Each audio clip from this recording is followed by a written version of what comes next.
A Day on the Focus, with Anne.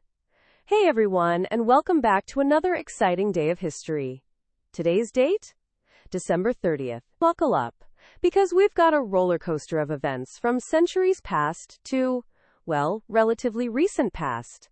First up, way back in 1066, things got seriously ugly in Granada. A Muslim mob, and let's just say they weren't having a tea party, went full-on rampage in the royal palace, targeting the Jewish population.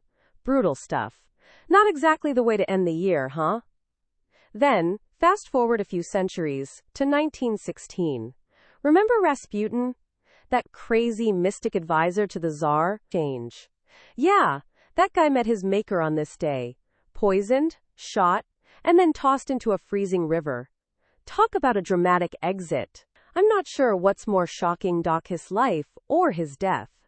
And while we're on the subject of dramatic exits, let's hop over to 1896. Jose Rizal, Filipino patriot and all-around good guy, gets executed by a Spanish firing squad in Manila. A sad day for the Philippines, but his legacy certainly lives on. Hold on to your hats, because 1903 saw the Iroquois Theater fire in Chicago. Over 600 people perished. A devastating tragedy that served as a wake-up call for fire safety regulations.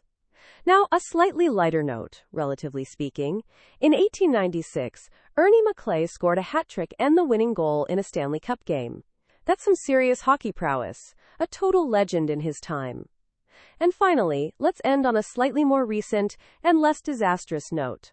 In 2006, Saddam Hussein, the former dictator of Iraq, faced his own final curtain. A very divisive figure, his execution certainly marked a turning point in Iraqi history. Okay, history buffs, that's your daily dose of what happened on December 30th throughout the years. Now, for our creative segment. The Time Traveler's Mix-Up. Ilara, a history enthusiast with a penchant for time travel, don't ask how, accidentally ended up in Granada in 1066, right smack dab in the middle of that unfortunate massacre. Unfortunately, Ilara wasn't just a passive observer. Her bright pink backpack, a stark contrast to the medieval garb around her, attracted unwanted attention. Mistaken for a particularly flamboyant religious icon, the mob decided she was the source of their woes. Luckily, Ilara had a well-worn copy of The Time Traveler's Guide to Avoiding Historical Catastrophes, and quickly pulled out a flare gun, a surprisingly useful tool apparently, distracting the mob long enough to make a hasty retreat via her trusty time machine. Landing back in her own time, December 30th, 2024, Ilara vowed never to wear anything so attention-grabbing while time traveling again. And she certainly skipped her usual trip to the History Museum on December 30th.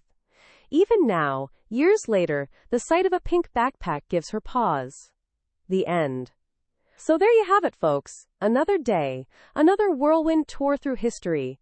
Join me tomorrow for more historical happenings. Until then, stay curious.